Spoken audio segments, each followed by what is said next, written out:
estamos en un programa más de T Digital, en la entrevista de todos los finales de mes, hoy con un gran invitado, Esteban Mora, que ya vamos a conocer un poquito más.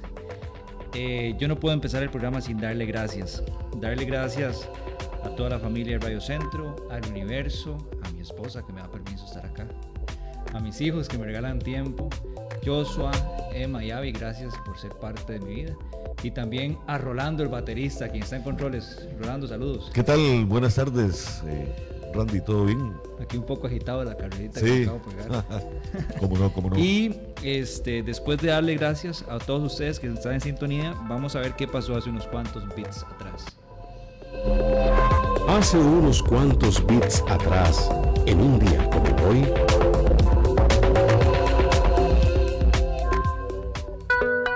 Hace unos cuantos beats atrás, en un día como hoy, no tengo la fecha exacta, pero se empezó a celebrar el Día de las Enfermedades Raras. Hoy, particularmente, uno dice, ¿por qué 29 de febrero?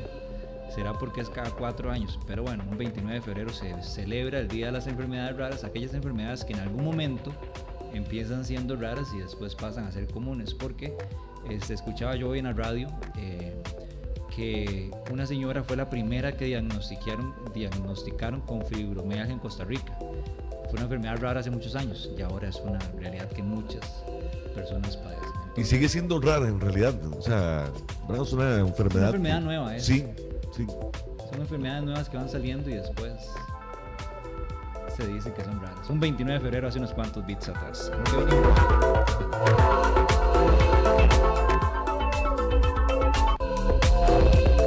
En el programa T Digital, nuestro invitado de hoy. Nuestro invitado del día de hoy es Esteban Mora. Esteban, bienvenido. Gracias, Randy. Gracias por la invitación. Otra vez, pero hoy es diferente porque hoy invitamos a todos los amigos a que vengan a tomarse un té. Pero cuando le dije a Esteban, vos tomás, amigo, vos tomás té, manzanilla o té negro. No, solo coca y agua. Y yo, agua caliente. Ahí está la coquita para que compartamos. Yo sí me voy a tomar un té y sí te traje unos... La merienda. Sí, la merienda. Entonces yo me voy a ir sirviendo un té mientras le decimos al mundo entero quién es Esteban Mora, porque hoy viene una serie de entrevistas. Pero empecemos por el principio. Esteban Mora. Dígame. ¿Quién es Esteban Mora? No sé, decímelo vos. Ok, resumen así tipo currículum. De profesión soy ingeniero de sistemas, como chorrocienta gente, ¿verdad? Pero en los últimos 4 o 5 años me he concentrado nada más en la parte de estrategia y análisis digital, sobre todo en la parte de medios sociales. Eso es, digamos, que con lo que uno se gana la operación frijoles, pero hay un apéndice que me encanta, no sé por qué, no lo hago así como profesión ni como para ganarme algo, sino que es como un hobby, como entretenimiento, que es meterme un poco en la parte de política digital, estrategia política digital. Y eso es lo que he estado, digamos, que haciendo en los últimos 4 o 5 años, digamos, profesionalmente, que impacte directamente en este programa. Ahorita vamos a entrar a ese detalle de política digital, porque yo creo que a todo mundo le llama la atención, más ahora con el tema de los datos. Pero vamos un poquito más atrás, Esteban. ¿Siempre quiso ser ingeniero o tenía...? No, o sea, yo soy ingeniero de sistemas básicamente porque no pude estudiar diseño publicitario, que gracias a Dios no estudié el diseño publicitario, porque creo serio? que sí. Cuando hice la prueba para entrar a la UCR, en esa carrera se me quebró la freaking maqueta, ¿verdad? En ese tiempo había que hacer una maqueta con fideos y se me quebró. Entonces yo manejaba muy bien lo que era la parte de programación. Entonces yo entré a la carrera ya sabiendo programar. Entonces, digamos que como me quedaba relativamente fácil, me fui por el lado de la programación. ¿Pero ya sabías programar porque habías estudiado en el colegio o porque no, hobby? Por hobby. Sí, o sea, sí. Mis papás me regalaron una computadora y digo, ok, esto me gusta, me apasiona, me entretiene, pero yo la veía como una herramienta. Entonces, para poder producir algo con una computadora tenía que aprender a programar. Entonces, de hecho, mi primer lenguaje de programación fue Pascal. Nunca aprendí a hacer, digamos, sí, obviamente sí los aprendí a hacer, pero yo no aprendí a hacer código a partir de diagramas de flujo, me entré directamente a pseudocódigo. Okay. Y el segundo lenguaje de programación ya era C. Después, ya hace muchísimos años, dejé de programar en ambos y me concentré solo en lo que era desarrollo web, empezando por Perl y después pasando por PHP. Y me quedé muchos años en la parte de desarrollo web hasta que salté a la base, a lo que es la parte de estrategia y análisis digital. Sí, todavía programo en PHP, es lo único que estoy programando ahora. Es vacilón porque, bueno, hay programadores más viejos que nosotros, pero cuando escuché que aprendiste a programar en Pascal, yo dije, no fui el único. Y Pascal es el lenguaje de todo para abajo, ¿verdad? Hay que tener orden, que no se te perdieran los métodos, las banderas, que las banderas indicaban a dónde tenía que devolverse. Es Qué el único lugar donde yo realmente hago las cosas de forma ordenada. Hay que hacerlo. Exacto. No hay forma. No, sí puedes hacer código bien desordenado, porque yo también lo he logrado. Pero es el único lugar donde uno llega, identa las cosas bien, se estructura bien. Todo lo demás en mi vida es a lo que salga. Pero en código, eso sí lo hago bien ordenado. Ok. Esteban Mora llega y hace un proyecto que creo que todos los alumnos que nos graduamos en los años 90 del colegio, ¿verdad? Llegamos a conocer porque cuando nos graduamos todo el mundo llega y nos dice, ya tenés cuenta en misviejosamigos.com. Todo el mundo, ¿qué es eso? Métete, es una página www.misviejosamigos.com. Y uno empezaba a crear la cuenta y se enlazaba con los otros compañeros del cole. Entonces, Esteban Mora, háblanos un poquito de ese proyecto, ese bebé. Ok. Mis viejos amigos, que sí, el primer año fue .com, después hubo un error en el proveedor de hosting, que eran otros años, o sea, estamos hablando que mis viejos amigos nació en el año 2001. Okay. O sea, no existían todavía las conexiones de cable en Costa Rica, todo tenía que ser conmutado, o sea, marque el 123 de Raxi, que solo la acompañe y que nadie levante el teléfono. Entonces, después, a partir del segundo año, ya cambió al COCR, y ahí se quedó un montón de años. Básicamente fue la primera red social abierta y masiva en Costa Rica. Yo lo hice, ¿qué? Un año antes que Facebook. O sea, hay país equivocado, ¿verdad? Definitivamente.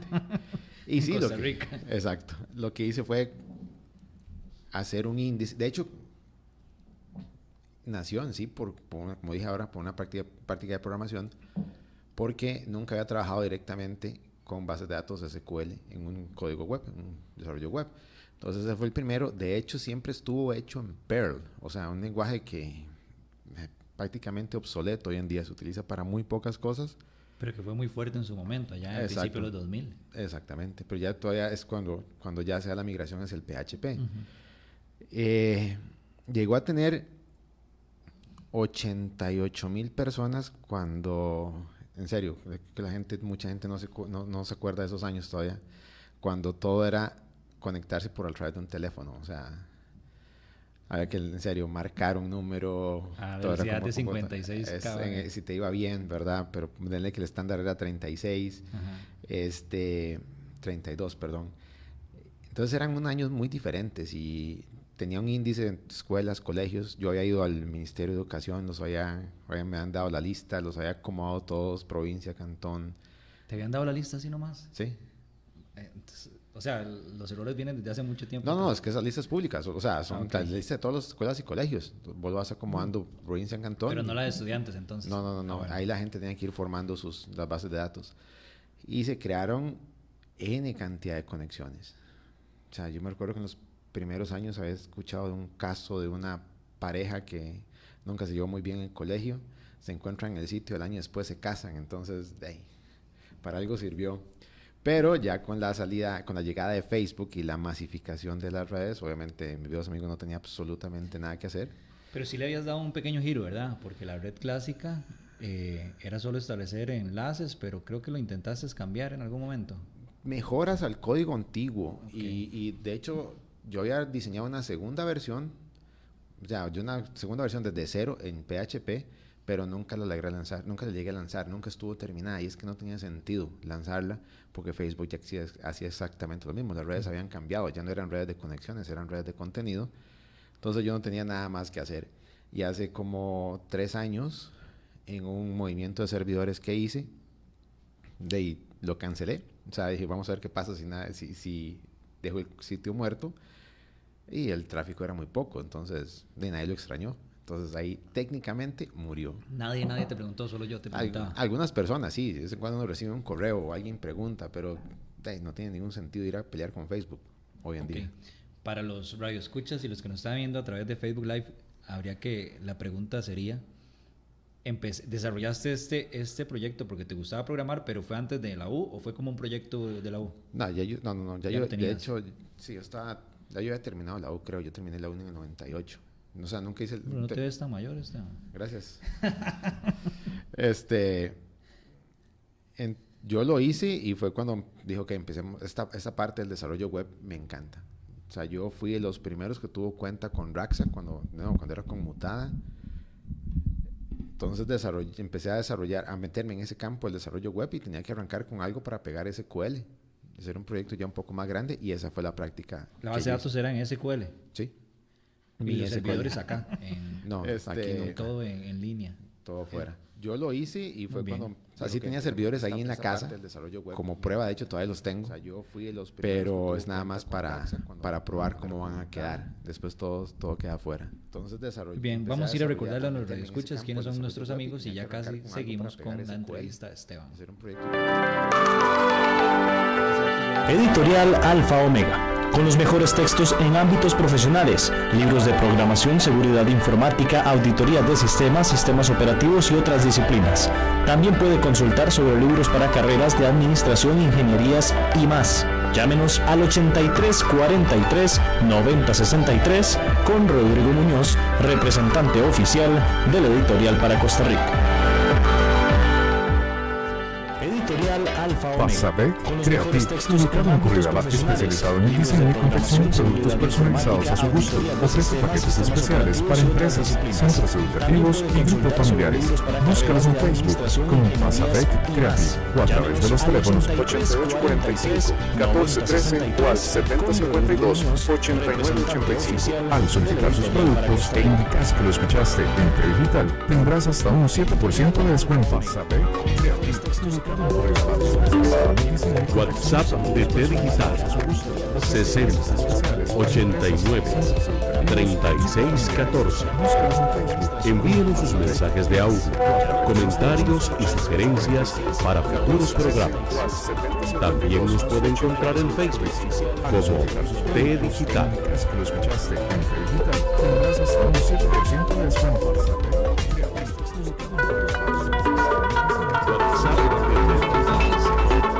Recapitulando, 89 36 14. Envíenos sus mensajes de audio, comentarios y sugerencias para futuros programas. También nos pueden encontrar. Yo salgo de la UCR como T Digital. Era muy bonito y todo, pero yo quería ir más rápido. Entonces me paso a la UIA y empiezo a acelerar un poco las cosas. Y estaba en la UIA, el programa de aquel tiempo, no sé cómo será ahora, es que no se enfocaba solo en la parte de programación. Y yo sabía que esto tenía que ser muchísimo más que programación. Entonces, esa carrera te da mercadeo, administración y todo eso. Entonces, al final de cuentas, bueno, en su momento no le da el valor, pero ya, entonces más adelante, me encuentras un valor práctico con las cosas porque te complementa. Entonces te prepara más, te prepara tal vez no para ser un buen programador, que un buen programador que no lo puedes ser en la casa, puedes practicar y es una cosa que también se trae, pero te prepara para administrar. Entonces, esa carrera te da. Entonces, digamos que la paso relativamente tranquilo en la UIA.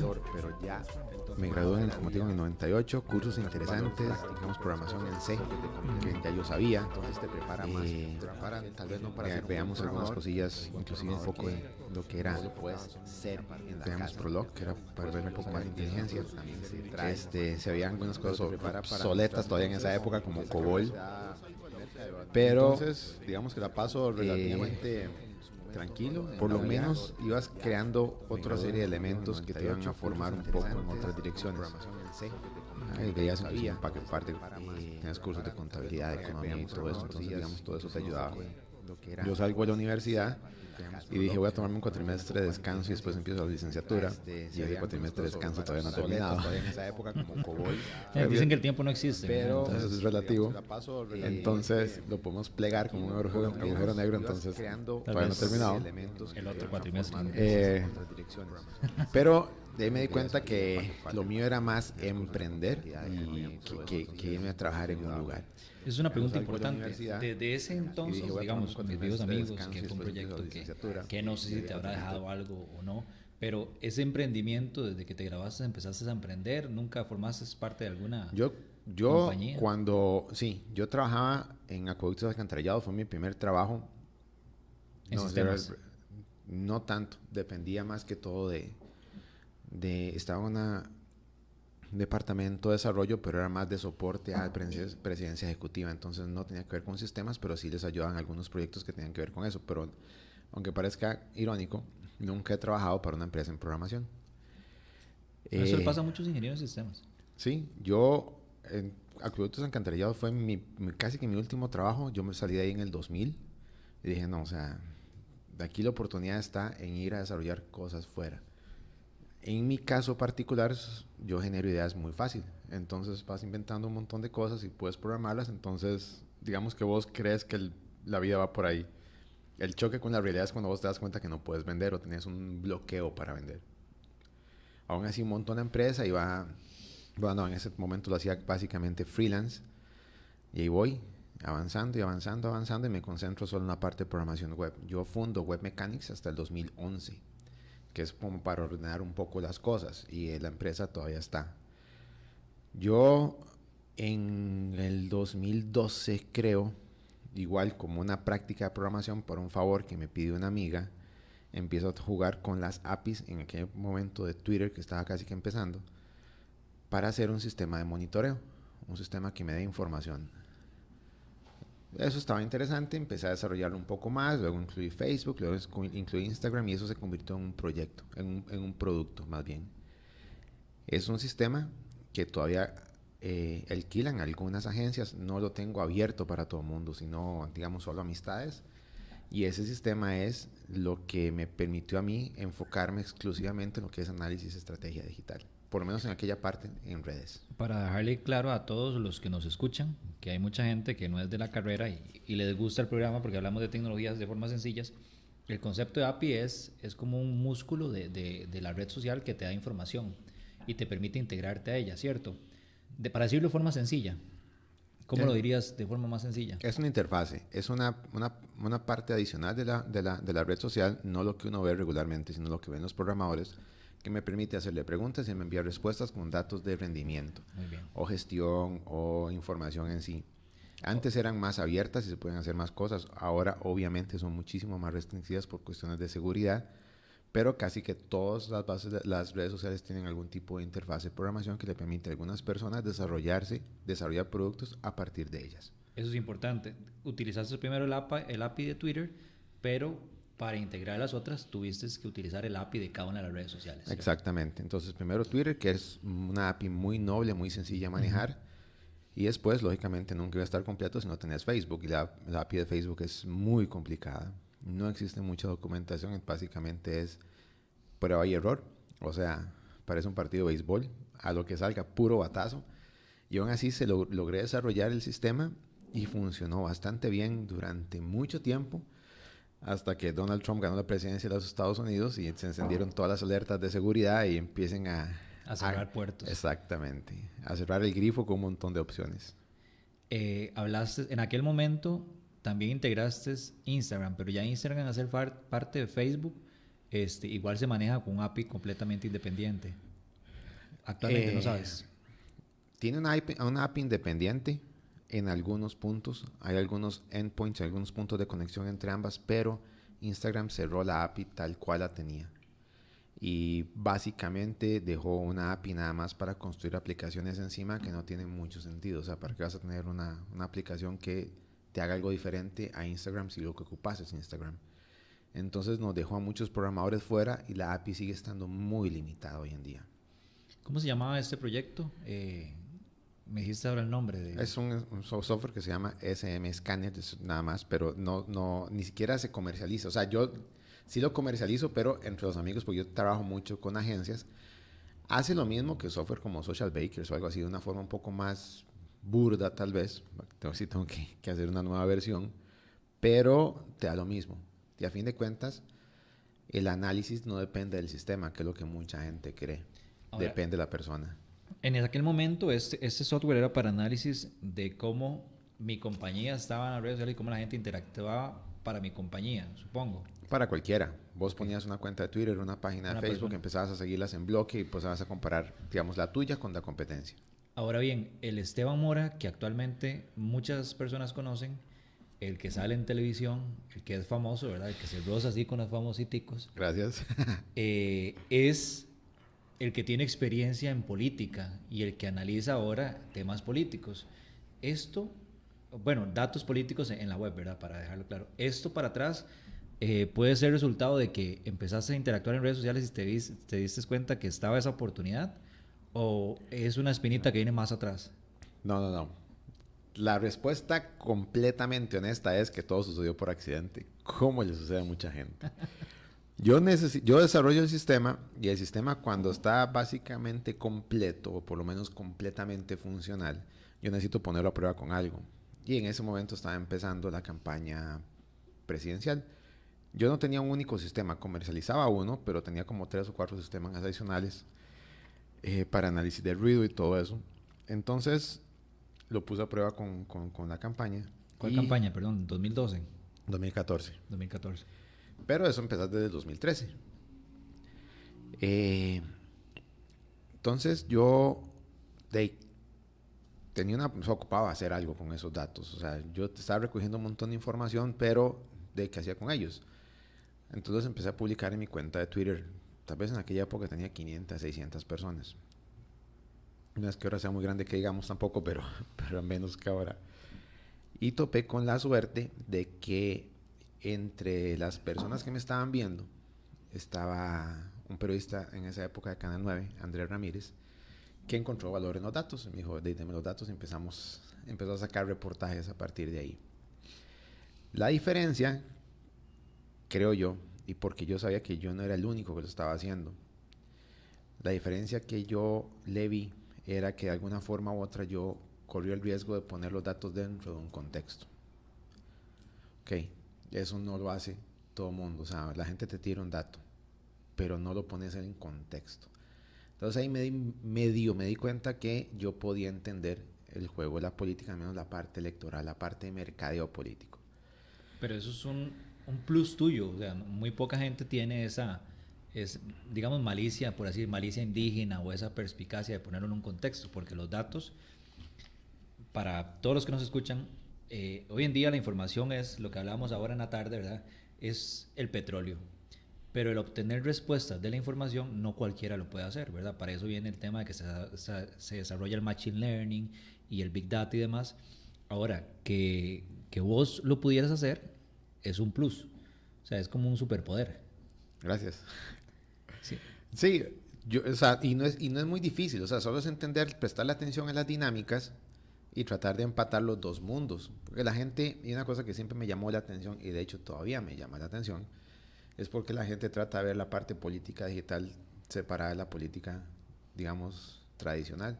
Y eso sucede con cualquier cosa, no solo la política, sino con las empresas, con el mercadeo. Eso no tiene por qué estar separados. Los mundos se complementan. Entonces, Andrés empieza a compartir los datos para algunos programas, y no sé si te acuerdas que en el 2014 supuestamente Johnny Araya iba a ser presidente prácticamente caminando. Que iba a arrasar. Exacto, cuando se le complica toda la campaña, él decide a última hora ir al debate de Canal 9. Él no iba a ir, y solo iba a ir al de Teletica y al de Repetel, que eran los más grandes. Cuando ve que viene cayendo, entonces decide ir a todo lado, abrirse un poco más a la prensa, y Canal 9 me había contratado a mí para hacer un análisis en tiempo real de Twitter, y eso nadie sabía que lo íbamos a hacer. Eso era un secreto, era una herramienta que ya yo había probado, nunca se habían compartido datos. Yo lo hablé con Freddy, la he probado con Freddy Serrano, y le dije, ok, esto es lo que se puede hacer mientras se hace debate, que eso fue el 12 de enero del 2014, empezamos a publicar los datos en tele, inclusive con geolocalización de muchos tweets. Y eso como que sacudió un poco las cosas porque todo el mundo trataba de obtener sus propias conclusiones. Sirve, no sirve, vean lo representativo, vea que no hay gente en la costa. Era súper divertido ver a los analistas, a los politólogos hacerse Mucha bolas. gente de afuera. Exacto, entonces literalmente las mentadas de madre que le pegaban al canal porque, bueno, entonces que mi candidato no está bien, que entonces que eso no sirve. Ese día se sacudió por completo, esa noche, ese domingo. Y entendimos que, yo entendí al menos que le había dado el clavo con algo. Y eso sacudió también, creo que de alguna forma u otra, el mundo político, porque tal vez alguien dijo, o algunos dijeron, mira, esta carajada se puede medir. Y no estamos haciendo las cosas bien. Y claro, ya para el segundo debate, cuando volví a poner la herramienta, esta vez solo para probar en mi casa, ya empezamos a ver ese montón de ruido falso. Entonces, la política es siempre, si alguien puede hacer trampa, la va a hacer. Uh-huh. Entonces ese debate, Canal 9, creo que esa es la fecha, es el único donde no ha habido ningún tipo de interferencia ni mala fe de nadie, sino que ha sido, digamos, el más puro que yo haya registrado a hoy. Y eso que he analizado un montón. Entonces, eso me da la oportunidad a mí de estar muchísimo más presente en televisión, y la gente empezó a creer en los datos, porque por lo menos se podían poner dentro de un contexto o se podían explicar los comportamientos. Luego suceden otro tipo de, llamémoslo accidentes, de nuevo, porque a mí se me hacía muy fácil encontrar la conexión entre las dos cosas, entre los dos mundos, qué vale y qué no vale, qué es falso, qué no es falso, qué es relevante y qué no. Entonces, viene el segundo detalle importante, que es cómo vas a medir una campaña digital para ver si tenés un eco en la parte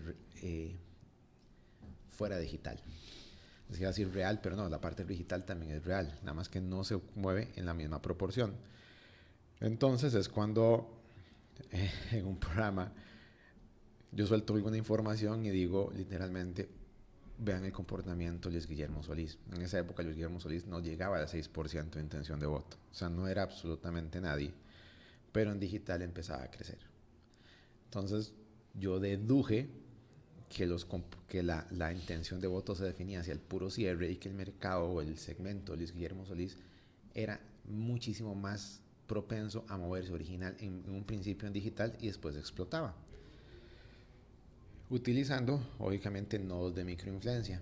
Yo sabía que nadie me estaba entendiendo en esa época, pero lo resumí en ojo con Luis Guillermo Solís. Y cuando Guillermo Solís gana la primera ronda, entonces ahí sí queda uno como que, mira cómo fue que sí, tenía razón, o sea, está viendo el futuro. Más o menos. Entonces eran un montón de análisis que uno hizo y conjeturas que en esa época eran súper riesgosas, ¿ya? Pero como no había en esa época tanta mala fe de parte ni de los partidos ni de la gente, era muchísimo más sencillo decir, hey, esto puede suceder. Y sucedió. Por eso lo llamas accidente, porque te arriesgaste a dar este punto de vista. No, esa parte no es el accidente. Eso vos tenés un análisis y tenés una teoría y me animé a exponerla. El accidente aquí se da en que primero, nadie creía que, o sea, yo jamás imaginé que iba a estar analizando un debate, ¿verdad? Uh-huh. Y el segundo accidente es jamás creí que me fueran a dar pelota como para seguir haciendo eso. Entonces, si me dan pelota, o sea, ¿para qué me invitan si ya no saben cómo soy, verdad? Entonces, arriesguémonos hasta que dije, hey, esto puede pasar. Y sucedió. Vamos a ir a recordarle a nuestros radioescuchas, nuestros amigos, quienes nos regalaron las tazas Pasabe Creative, y también cuál es nuestro número para hacer comentarios y sugerencias. Pasabec Creative, ubicado en Curridabat, especializado en el diseño y confección de productos personalizados a su gusto. Ofrece paquetes especiales para empresas, centros educativos y grupos familiares. Búscalos en Facebook como Pasabec Creative o a través de los teléfonos 8845-1413 o al 7052-8985. Al solicitar sus productos e indicas que lo escuchaste en T Digital, tendrás hasta un 7% de descuento. Editorial Alfa Omega, con los mejores textos en ámbitos profesionales, libros de programación, seguridad informática, auditoría de sistemas, sistemas operativos y otras disciplinas. También puede consultar sobre libros para carreras de administración, ingenierías y más. Llámenos al 83 43 90 63 con Rodrigo Muñoz, representante oficial de la Editorial para Costa Rica.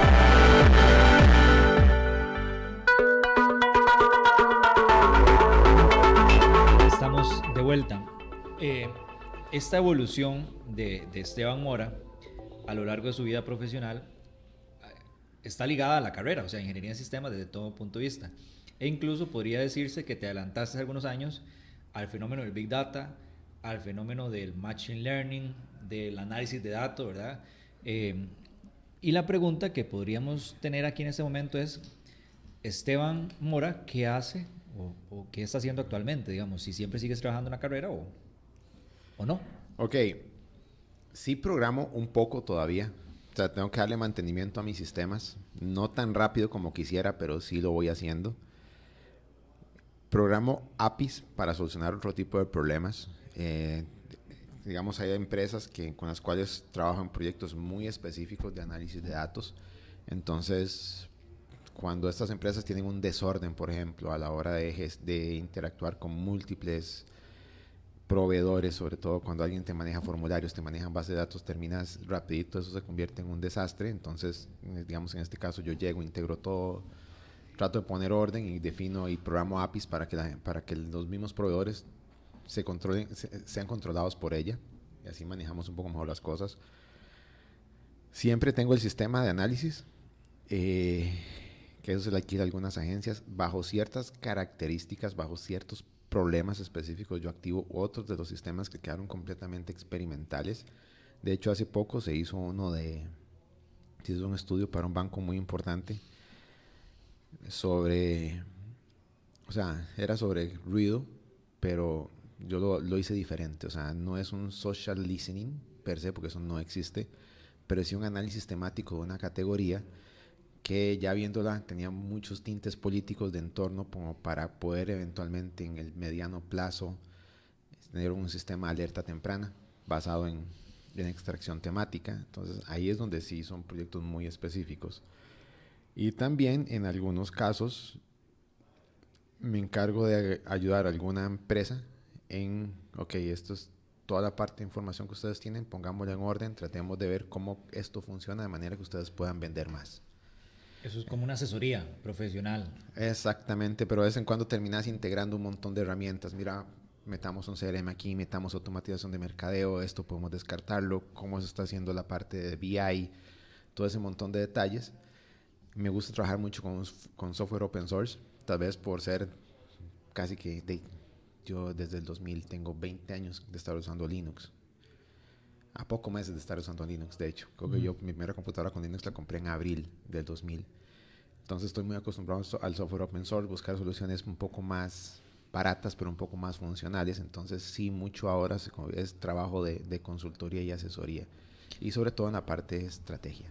Esa experiencia de open source me llama particularmente la atención. O sea, yo soy uno de los promotores de software libre. Incluso se hizo una comunidad de software libre ahí en la universidad donde estoy dando ahorita clases. ¿Qué tan difícil ha sido para afuera? Porque, o sea, como usuario, como uso personal, muy bien. Y te integras y tienes todas las cosas que ocupas. Pero cuando llegas y te intentas integrar o no necesitas integrarte o eres transparente con respecto a Windows, porque casi todo el mundo en las empresas tiene Windows, o has recomendado Linux y algún cliente dice gracias por haberme lo recomendado. No, o sea, yo no recomiendo Linux, a pesar de que hay distribuciones que son tanto mejores que Windows. Amigable, sí. Un software una distribución con KDE, por ejemplo, digamos el Kubuntu, es una versión muy amigable, muy elegante. Pero yo te digo, Randy, que he visto la evolución desde que creo que mi primera versión de Linux fue el Red Hat, antes de que se fuera a Fedora. Yo tengo discos del Ubuntu, creo que el 5, una cosa así. O sea, todavía cuando los distribuían de ellos de hecho los regalaban, ellos envían los CDs. Lo mandaban por correo. Exacto, yo tengo varios de esos. Y en esa época tenías que configurar un driver a mano, no había software para hacer un montón de cosas. Ahora Linux tiene prácticamente todo. Todos los drivers más amigables. Exacto, o sea, ya prácticamente todo funciona y encontrás un software para hacer casi todo. Pero es muy curioso, yo siempre lo he dicho de esta manera, la gente no tiene ningún problema en cambiar de celular. La gente te brinca de iPhone a Android, de Android a iPhone sin ningún problema. En La una gente semana lo ya usa. están listos. Exacto, pero cuando te ponen una computadora con un sistema operativo diferente hay un bloqueo mental, ni siquiera es intelectual, es mental. Porque vos puedes usar Linux sin necesidad de llegar a la línea de comando. Y hay cosas en Windows que tenés por fuerza que llegar a la línea de comando. Entonces, yo no le recomiendo a nadie, o sea, úselo el que quiere, yo no se lo recomiendo a nadie para evitar justamente esa molestia, aunque yo sé que la persona puede hacerlo. Pero sí recomiendo mucho software open source en función de costo. O sea, no tenés por qué pagar un CRM carísimo cuando tenés algo como Suite CRM, vos lo instalás o vos lo contratás en la nube y te sale un precio ridículo. Entonces, a nivel de software, a nivel de herramienta para uso ya de un centro de cómputo específico para una solución, ojalá vía web, vas a encontrar de todo. Y ahí es donde te puedes ahorrar una exagerada cantidad de dinero. Muy bien, qué bonito eso. Yo sinceramente a mí me encanta, de verdad, el software libre. Para lo poco que lo uso, porque ya ni juego. Pero igual, habían aplicaciones y desarrollos para software libre, buenos juegos. Ok, vamos al siguiente paso. Empiezas como analista de datos, ¿verdad? Así lo vemos en LinkedIn, Esteban, analista de datos. Y ahora muy del lado de la política. La pregunta sería, ¿alguna vez has trabajado para algún partido? No, conozco, tengo, digamos, muy buena amistad con gente del Partido Unidad Social Cristiana, inclusive con gente del Partido Acción Ciudadana, el mítico y odiado PAC, ¿verdad? Aunque conozco gente bastante valiosa y bastante buena, no tengo una buena relación con la cúpula del Partido Liberación Nacional. Ellos me ven como un enemigo, porque es que en política es muy fácil, o básicamente en política la gente es tan, voy a decirle esta palabra, pero aplica, y a pesar de lo dura que es, la gente es bastante torpe como para no entender que no importa si alguien te dice algo que no es lo que vos te agrada, no sos un enemigo. Exacto. Entonces, si alguien te dice, hey, mira, estás un poquito pasado de peso, ya es un enemigo, entonces un enemigo político, hay que insultarlo y de todo. Entonces, yo no me junto Eres un troll de la web. Yo no me junto con muchos partidos, pero sí tengo buena amistad con gente sobre todo del PAC y del PUSC. Por accidente te cruzas en un programa de radio, un programa de televisión con alguien, ¿verdad? Y ahí los vas conociendo, pero usualmente no. Yo no trabajo con ninguno. Es que para mí la política, al menos hasta hoy, ha sido un juguete. Te ha divertido bastante. Y he aprendido mucho y me ha dado muchísima exposición y no sé qué irá a pasar, porque sí sé que hay un montón de cosas que creo que yo podría aportar en una campaña, pero yo no he decidido meterme todavía. Esteban, tenemos 9 preguntas que siempre hacemos en esta entrevista, que ya casi vamos a ir a ellas, pero antes, por supuesto, en este momento y bajo tu experiencia como ingeniero de sistemas, a nivel de gobierno sucedió algo y todo el mundo está hablando de eso, imposible no comentarlo. Y yo sé que has hecho buenos comentarios al respecto. La UPAT. Ok. La UPAT es, digamos que a la fecha y detectada la estupidez más grande que ha hecho el gobierno, pero la gente lo está confundiendo porque dijeron espionaje, que es la nueva DIS, que es una Gestapo y todo eso, pero no, eso es completamente falso. Perdón, la estupidez desde el punto de vista integral por la comunicación y cómo se dio. Ok, es una estupidez política. No es siquiera es una estupidez técnica, aunque ya hemos estado viendo que dentro de todas las cosas técnicas han hecho bastantes estupideces. Es un problema político. O sea, la UPAT es un ataque técnico, porque se le está atacando desde el punto de vista técnico, pero es un problema político que tiene una solución completamente diferente. Al gobierno no le gusta que alguien le recuerde estas cosas, pero yo lo hago con relativa frecuencia. Una de las principales características de Carlos Alvarado es no ser Fabricio Alvarado, ¿verdad? Entonces, eso define que vos estás ahí más que todo porque no sos el rival. Y literalmente, digamos que el menos malo de los dos que llegaron. Para dejarlo claro, es un accidente político. Fabricio es un accidente político y aquí, o sea, es que en política en este momento en Costa Rica nadie es dueño de su propio destino. Nadie. Ni ahora ni lo será en el corto plazo. Entonces, cuando tu misión es mantener la estabilidad económica de un país que está en riesgo, lo cual en este caso Carlos Alvarado ha hecho bastante bien, a pesar de los tropezones, vos no puedes deteriorar tu confianza, la confianza que tenés ni con el público, ni con los demás organismos, ni con las empresas. Entonces, cuando sale algo como la UPAD, que no es la primera vez, inclusive desde el gobierno de Luis Guillermo Solís, que hay problemas de comunicación importantes, cuando sale la UPAD y ese decreto dice datos confidenciales, que es ese artículo 7 es bastante confuso, uno dice, esto es una estupidez porque nadie debió haber arriesgado la confianza. Primero, la UPAD es un organismo que se necesita, o sea, ningún gobierno puede trabajar sin datos. Sin embargo, es un ente técnico que está dentro de un organismo político. Ese es el primer error. Y el segundo es que eso se tiene que hacer con total transparencia, lo cual no se hizo. Adicionalmente, hay N cantidad de problemas técnicos, como los servidores, como el flujo de información. O sea, nadie sabe dónde está esa información hoy en día. Pero eso no es tan importante como el hecho de que el gobierno pierda la credibilidad y la confianza de la gente. Mala asesoría.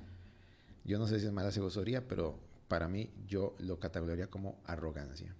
Entonces, la UPAD está en boca de todo el mundo, es un hecho, pero está más que todo por la torpeza, porque la gente dice que hay espionaje. No hubo espionaje, 3 personas no son suficientes para hacer espionaje. Eso es que la gente puede estar completamente claro de eso.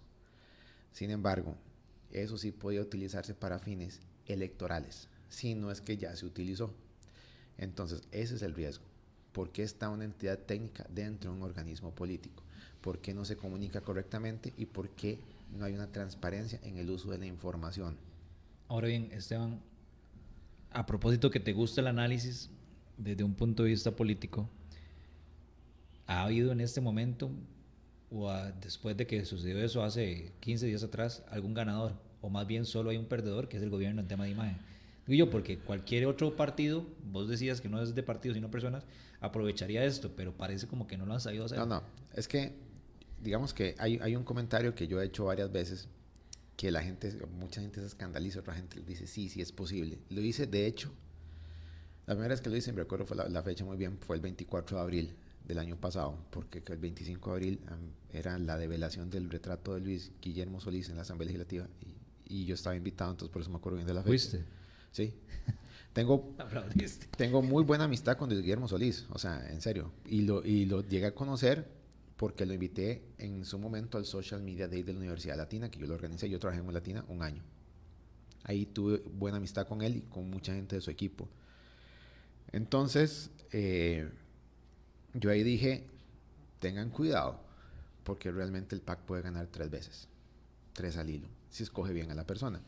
A la fecha sigue siendo válido ese comentario, porque a pesar de los descuidos del gobierno, la oposición lo que ha hecho es el ridículo. De nuevo, siguen hablando de espionaje, siguen hablando de ataques, aparecen coaliciones de centro-derecha sin ningún centro y tal vez sin ninguna derecha. O sea, la oposición es tan torpe porque la clase política en este momento es tan deficiente que cualquier cosa puede pasar. Y de esto sí sabemos que perdió el gobierno, pero la oposición no ha sabido aprovechar la oportunidad. Ceciliano Apelaciones Parte dice, excelente tema. Wilber Mili Hernández, saludos. Orlando Jiménez, llamado Chepepo, fiel seguidor de la página y el programa, un gran saludo. Y a todas las personas que han estado conectadas, vamos a ir a los comerciales y volvemos con las 9 preguntas que se le hacen a los invitados en este tipo de entrevistas. Editorial Alfa Omega, con los mejores textos en ámbitos profesionales, libros de programación, seguridad informática, auditoría de sistemas, sistemas operativos y otras disciplinas. También puede consultar sobre libros para carreras de administración, ingenierías y más. Llámenos al 83 43 90 63 con Rodrigo Muñoz, representante oficial de la Editorial para Costa Rica. Pasabec Creative, ubicado en Curridabat, especializado en el diseño y confección de productos personalizados a su gusto. Ofrece paquetes especiales para empresas, centros educativos y grupos familiares. Búscalos en Facebook como Pasabec Creative o a través de los teléfonos 8845-1413 o al 7052-8985. Al solicitar sus productos e indicas que lo escuchaste en T Digital, tendrás hasta un 7% de descuento.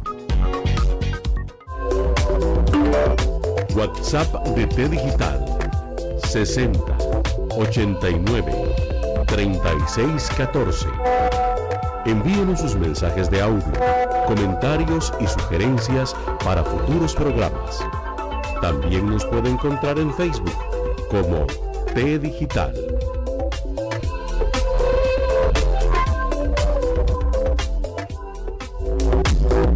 Estamos llegando al cierre de la tarde de T Digital.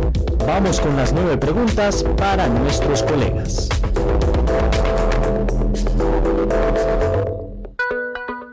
Kenneth Brenes dice, saludos, profe. Creo que es un alumno mío.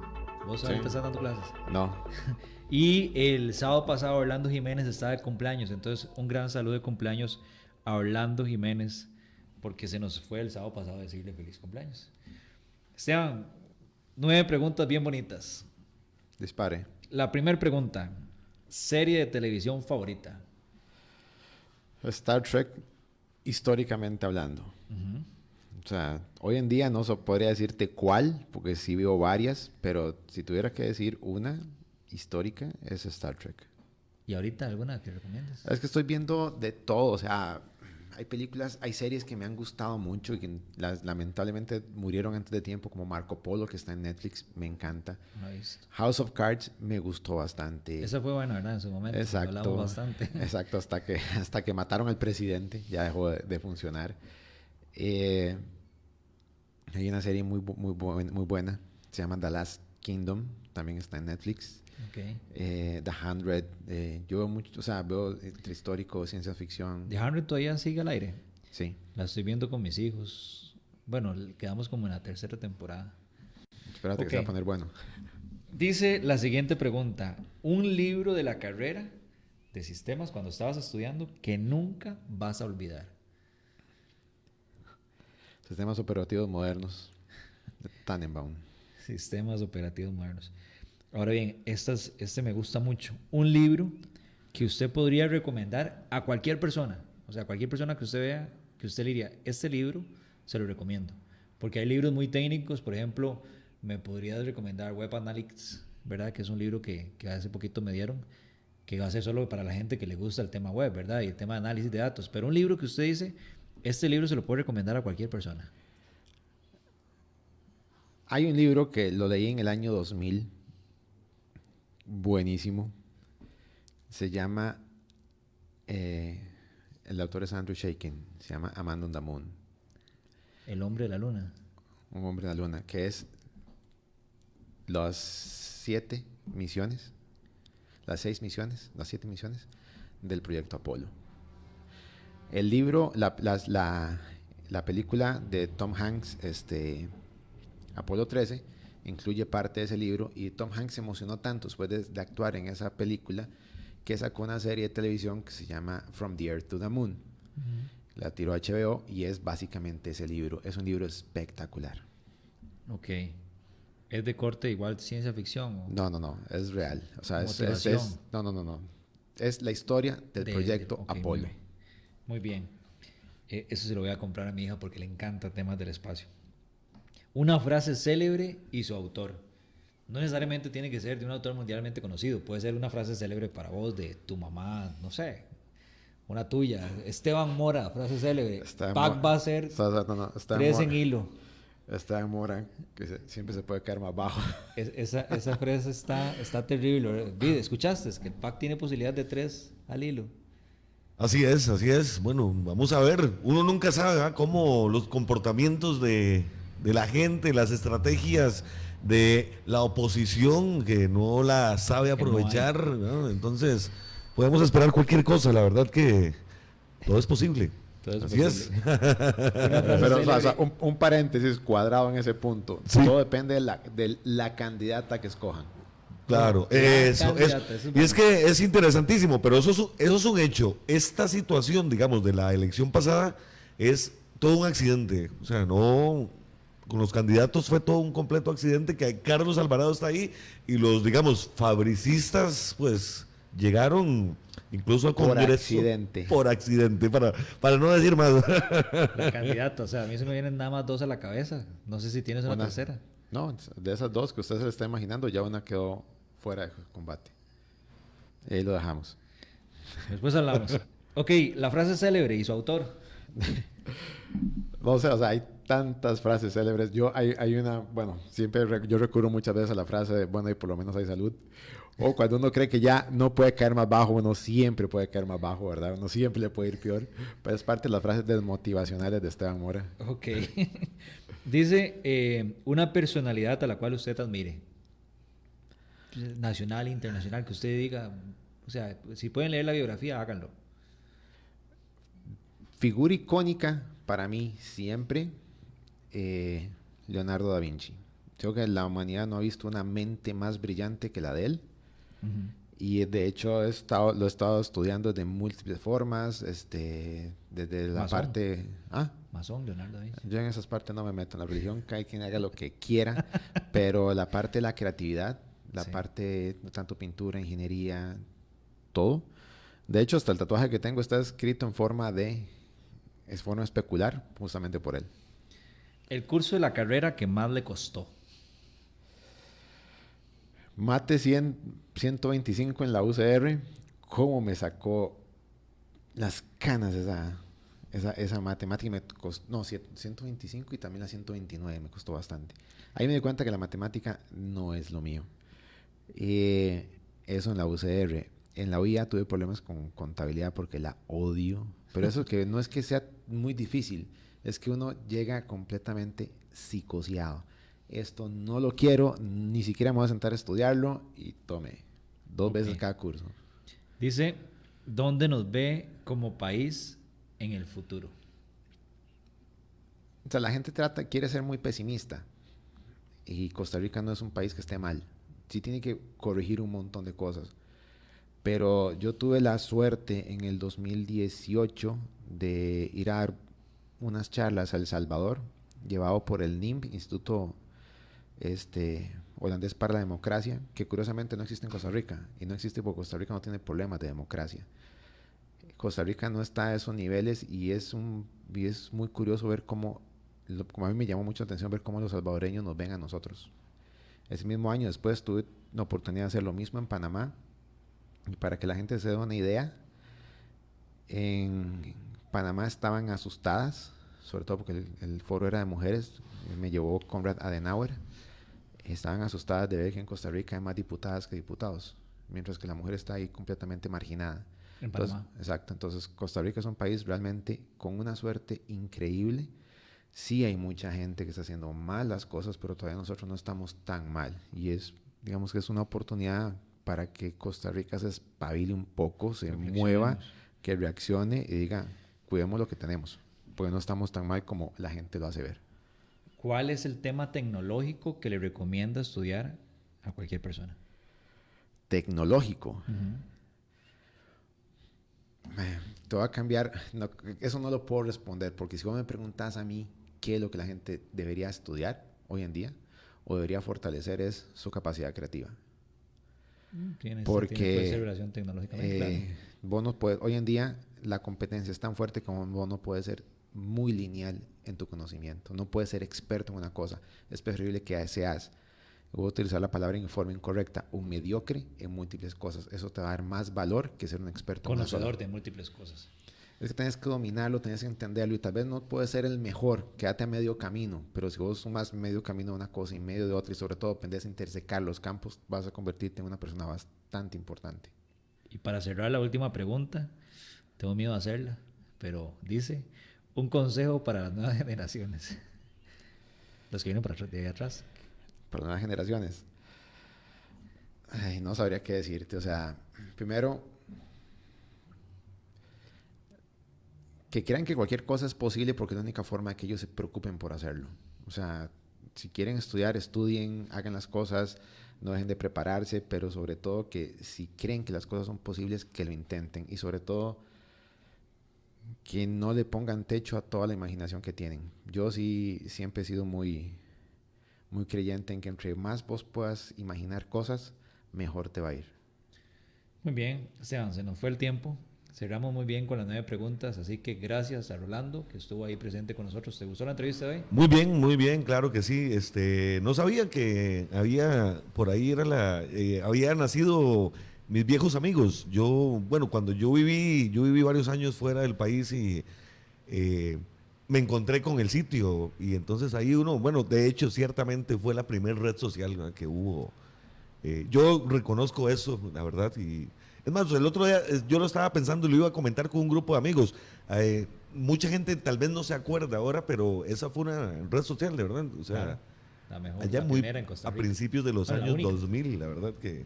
No, que muy bien. después hicieron otra, pero ya no, ya era ¿Quién? competir con Facebook y no tenía ningún sentido.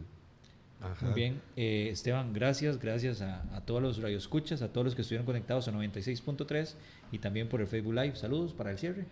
No, bien, gracias por la invitación, Randy. Es bueno volver a estar aquí. Creo que yo estuve en el primer programa, ¿verdad? En el primer programa del año Sí. pasado, donde hablamos Sí. del En el porvenir del Sí, 2019. entonces es un placer estar aquí. Me alegra mucho que hayas logrado mantener el programa por todo un año. Eso no es fácil, más con un programa tan de nicho. Te felicito, la verdad, y espero que lo logres mantener muchísimo tiempo más, porque se necesitan este tipo de cosas. Muy bien. Gracias y gracias a todos los que están siempre conectados. Esperamos los temas fueran de su agrado. Les deseamos una semana con mucha salud, fuerza y unión con sus seres queridos. TIGC Centro 96.3 Póngala. Las mejores cosas de la vida no son cosas materiales, son sentimientos. Toma